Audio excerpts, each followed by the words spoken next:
Hello everyone, welcome to school education. আবার আমরা আলোচনা করতে চলেছি বেশ কিছু গুরুত্বপূর্ণ প্রশ্ন এবং উত্তর নিয়ে এবং তার সঙ্গে আনুষঙ্গিক তথ্য নিয়ে, যাতে আপনারা চাকরির পরীক্ষায় সঠিক উত্তর করে আসতে পারেন। তো দেখে নেওয়া যাক এখানে কোন কোন প্রশ্ন আলোচনা করা হয়েছে। প্রথমেই যে প্রশ্নটা রয়েছে সেটা হচ্ছে, মোনালিসার চিত্রটি কোন শতাব্দীতে আঁকা হয়েছিল? এখানে অপশান কী কী রয়েছে? 12 শতকে, 13 শতকে, 15 শতকে, 16 শতকে। এর সঠিক উত্তর কী?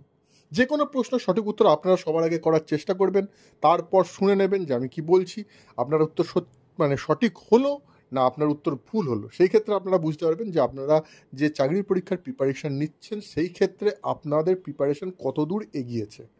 তো এর সঠিক উত্তর হচ্ছে অপশান ডি, 16 শতকে। মোনালিসার চিত্রটি 16 শতাব্দীতে আঁকা হয়েছিল। এখন এখান থেকে আর দুটো প্রশ্ন খুব ইম্পর্টেন্ট হয়ে যায়। একটা হচ্ছে, মোনালিসার এই যে চিত্র, এই চিত্রটি কে এঁকেছিলেন, আর যিনি এঁকেছিলেন তিনি কোন দেশের মানুষ? এই দুটো ইম্পর্টেন্ট প্রশ্ন হয়ে যায়।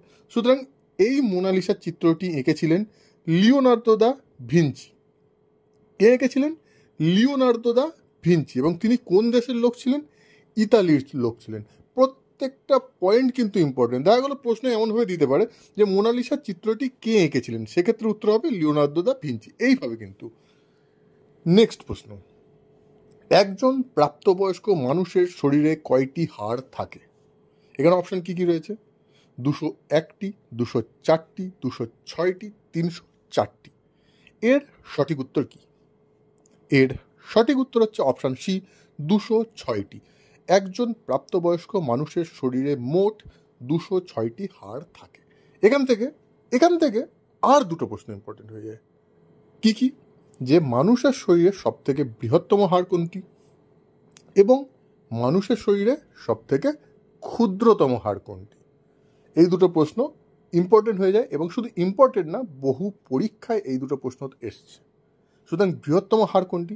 বৃহত্তম হাড় হচ্ছে ফিমার, এবং ফিমার কোথায় থাকে? মানুষের পায়ে।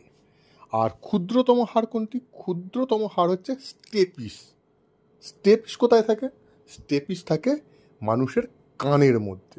সুতরাং বুঝতেই পারছেন, এখান থেকে আমরা 3টে প্রশ্ন পেয়ে গেলাম। দেখতে পাচ্ছি কিন্তু একটা প্রশ্ন, কিন্তু এখান থেকে আমরা পেয়ে গেলাম 3টে প্রশ্ন।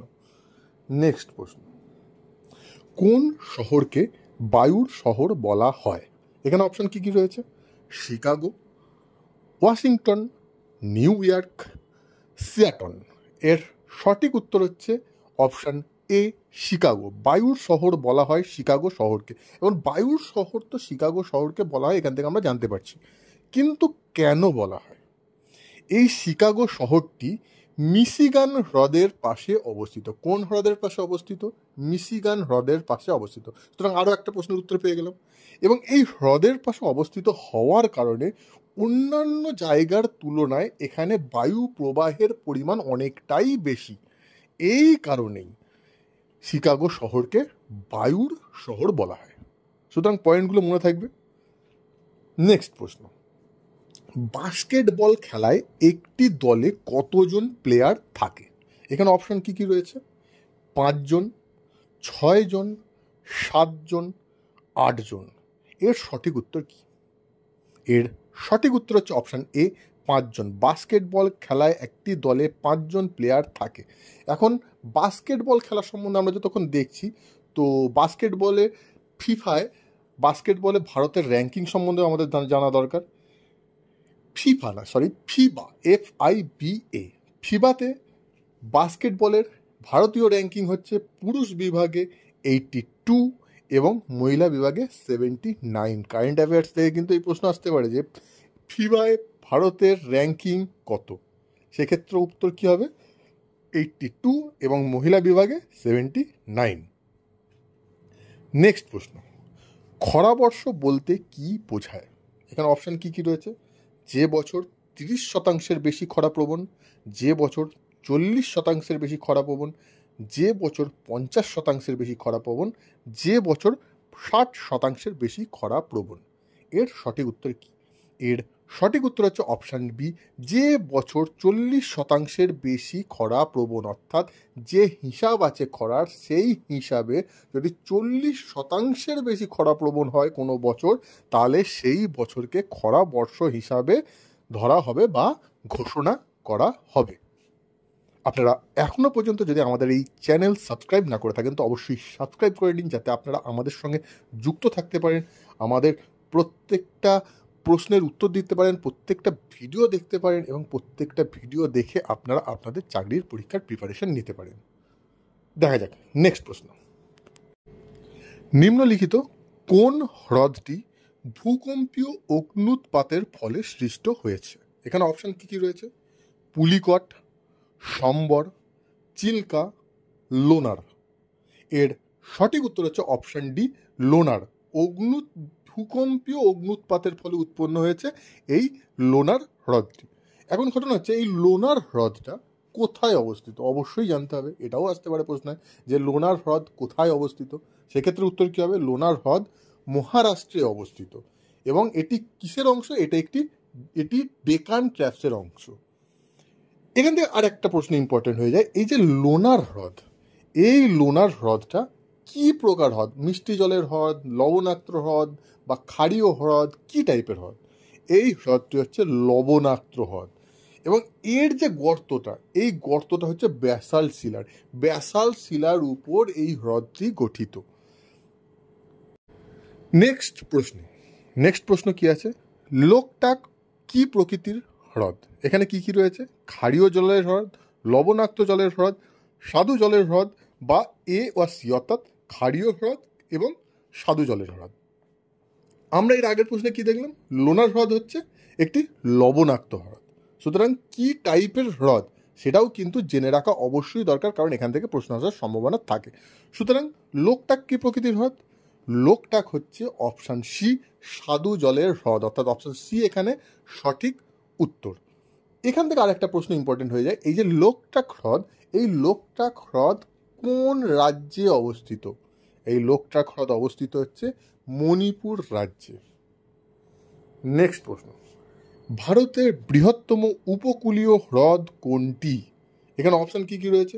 পুষ্কর, সম্বর, উলার, চিল্কা। এর সঠিক উত্তর কি? এর সঠিক উত্তর হচ্ছে অপশান ডি, চিল্কা। ভারতের বৃহত্তম উপকূলীয় হ্রদ হচ্ছে চিল্কা। এই চিল্কা কোথায় অবস্থিত?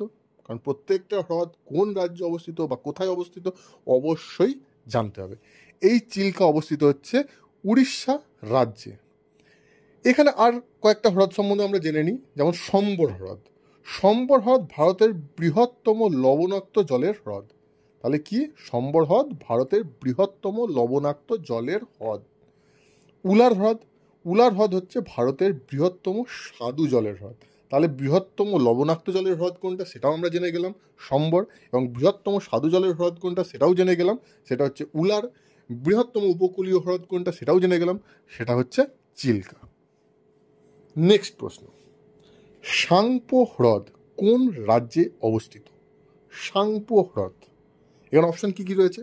মণিপুর, মেঘালয়, নাগাল্যান্ড, সিকিম। এর সঠিক উত্তর হচ্ছে অপশন ডি, সিকিম। সিকিমে অবস্থিত সাংপো হ্রদ। এবার এখান থেকে এটাও ইম্পর্টেন্ট হয়ে যায় যে এটা কি প্রকৃতির হ্রদ, মানে কি রকম জলের হ্রদ? লবণাক্ত জলের হ্রদ, ক্ষারীয় জলের হ্রদ না স্বাদু জলের হ্রদ? এই হ্রদটি হচ্ছে স্বাদু জলের হ্রদ। তার মানে সাংপো হ্রদ স্বাদু জলের হ্রদ। তাহলে আমরা এখান থেকে কতগুলো অ্যান্সার পেয়ে গেলাম দেখুন। সাংপো হ্রদ কী টাইপের হ্রদ? স্বাদু জলের হ্রদ। লোকটাক হ্রদ কী প্রকার হ্রদ? স্বাদু জলের হ্রদ।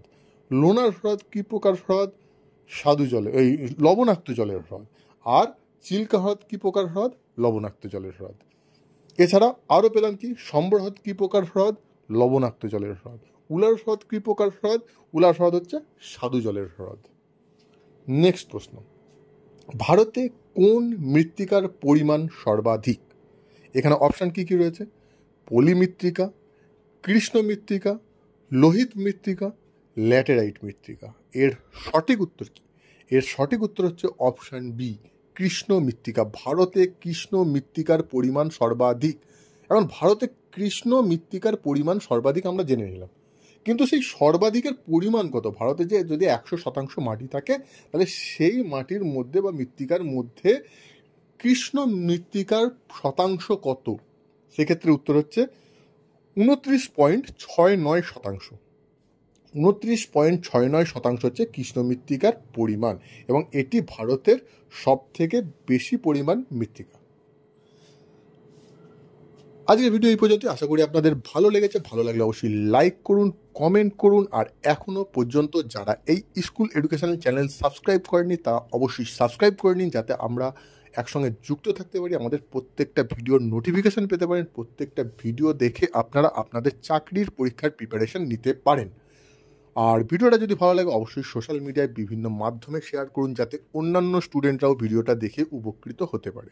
সো এতক্ষণ ভিডিওটা দেখার জন্য আপনাদের সবাইকে অসংখ্য ধন্যবাদ। Thank you, thank you, thank you.